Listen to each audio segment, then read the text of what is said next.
Hey, everybody. My name is Lisa West. I'm a dream doula, and that means I help people wake up to the connection they have to their own dream life. Ooh. I'm Christina Spataro. I'm a psychotherapist and relationship coach. I help you figure out how you're blocking yourself from getting what you really want. Wow. Isn't that so interesting? Blocking yourself from what you really want is 100% of what we both help our clients do, Yeah. because the world we live in tells us we can't have what we want. That's how Mm-hmm. advertising works. You don't have this. Maybe you could get it if you pay more money, or you have this nice car, or you have this nice house, or Mm-hmm. but as we strive to get the things we want, and as we work on ourselves to get the love we want and the life we want, I work with a lot of self-employed people. And for them, also for me, my entire life being self-employed, I Mm-hmm. often felt guilty when I took a day off or when I took some time off for myself, although we all need to rest and rejuvenate. So how do you help your clients come to terms with, yes, there's a time to work and there's a time to play? As you know, I'm not European. I'm born here, but I always hear how the Europeans have a better relationship with work than we do. Americans are like, you kill yourself. That's the American way. Where they really do believe like in taking the long vacation. It's built more into the culture. I've heard that. Like I said, I can't speak to that. But I do think there is something to be said for balance. I'm very much about balance. And if all you do is work and you don't make time for play, you're actually not balancing yourself. Mhm. You need to balance yourself. And with my clients, I'm very much about how, we always talk about work-life balance. What exactly does that mean? That means, are you answering to all the parts of yourself? Because your work part is an important part, but it's not the only part. Right, right. Well, in a lot of, I've also heard, I haven't fact checked this, but a lot of European countries are making it illegal to have your work require that you check your email when you're not at work. Wow, they actually codified that into law. That's amazing.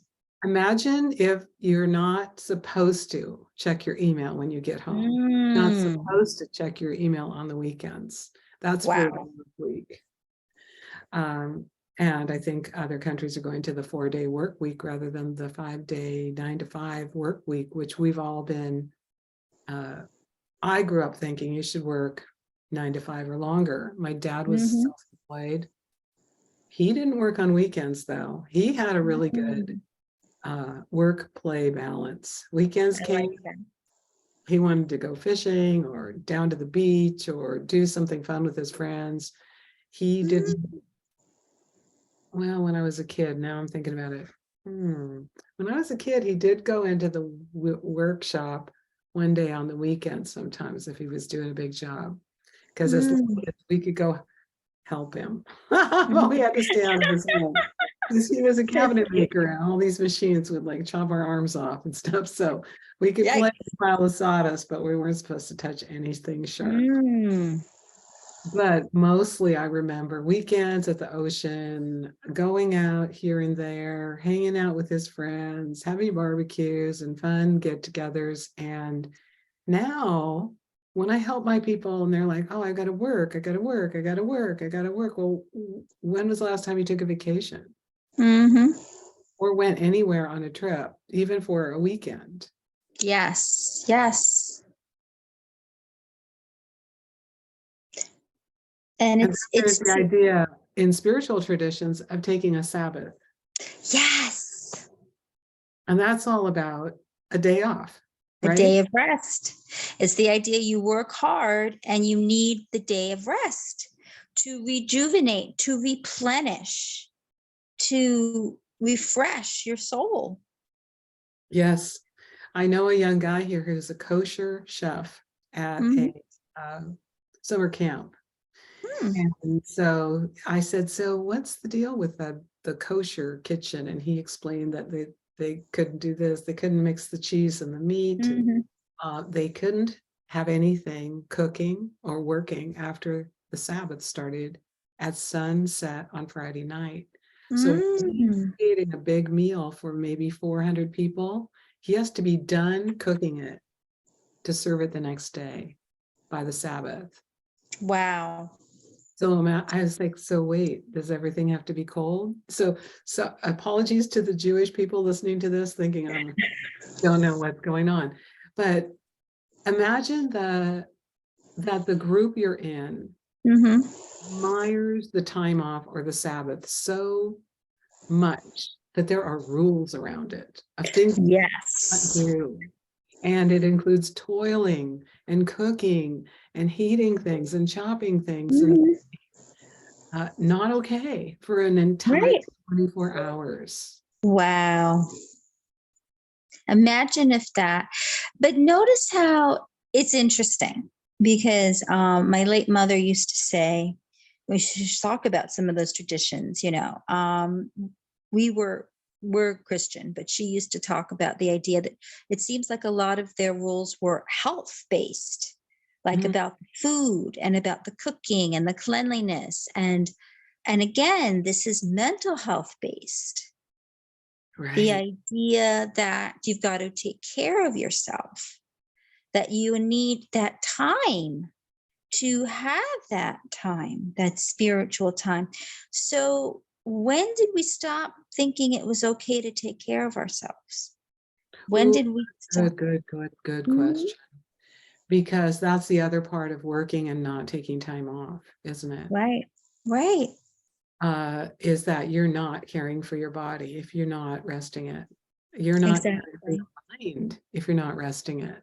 exactly, One of my exactly. most favorite art teachers said once, artists just need time to sit around and think. Mm, We're working when we're doing that, but it doesn't look hmm, like doing anything. hmm, I think especially for people in the creative world, if you're a writer, a singer, a hmm. visual artist, some of what you do is thinking about what you're going to make. Mm. Always be making it. You Always be creating. right? Yeah. So creating a life that you love also must weave into it a time Hmm. of thoughtful reflection so that you Mm. know what you're going to do next and you know what you really would love. I like that. A So when you're time. helping somebody, sorry to interrupt, when you're helping somebody No. with a relationship issue, Mhm, like let's say there's a couple and they're not getting along that well, I suppose mhm. you can't just tell them to go take a 2-week vacation together. You have to start with baby steps. So what would a It baby step be? So a baby step, honestly, would be a version of the vacation. So the Mhm. problem is, again, every couple is unique, so they all have their things that create issues. But a lot of times what happens in a breakdown in a relationship is because you get caught up in work or children or other things, and you forget to make time for each other as a couple. Because Mhm. how do we fall in love with somebody, right? We spend time with them and we realize, gee, I like this person. I enjoy spending time with them. And as we do things together and we share experiences, we're building on this lovely foundation. But then somehow, when we are officially a couple, we've committed to each other, we forget you still not got to put that time in. Now, I know some people talk about date night and everything. And yes, that's important. But the bigger thing is, what are you doing daily to reaffirm your relationship? Are you basically just existing in the same space, or are you still giving to this relationship? The things that made you fall in love with this person in the first place, are you still doing those things? Are they still doing those things? And yes, there's a difference between infatuation and deep love. And yes, you're not going to be in that same space, but do you put the same work in? A lot of times when, unfortunately, when people are having issues, there's infidelity or sometimes people cheat because now they're recreating the excitement of when you were first dating with somebody else. Instead of doing that, can you revitalize what you have? Oh, that's beautifully said. Yeah, I remember meeting a woman many, many years ago. Her husband was a fisherman at the time. Hmm. And she said, he wasn't always a fisherman. When I met him in college, he used to cook me dinner and read me poetry. Mm. What? Fisherman? Poet? Mm, mm. Mm. So the man she fell in love with, some 20 years later, was not reading her poetry, not cooking her dinner.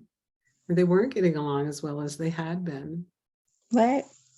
But what if he had suddenly said, hey, babe, I got this dinner I cooked for you? Wouldn't she be Mhm. happy? Right? Right. Right. And one of the exercises I gave one of my clients recently, whose biggest dream is to have a revived love relationship with her over 20-year marriage husband. Aw. And she said to me, okay, I'll try this. I said, good. So before you go to bed every night this week, tell each other one thing you appreciate about them.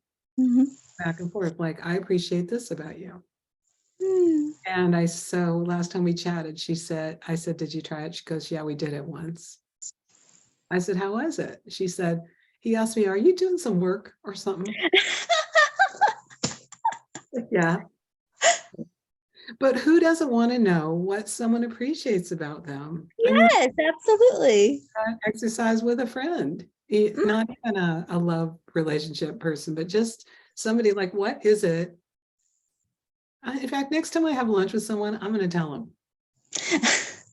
I'm going to tell them 5 things I appreciate about them. I love it. Okay, I could do the same thing. I love it. Okay. That's the challenge. Okay, to whoever's watching this, this is the challenge. Next time you're with somebody who you care about, it can be a friend, it can be a family member, it can be a relationship person, it can be a partner, whatever. Tell the person 5 things you appreciate about them.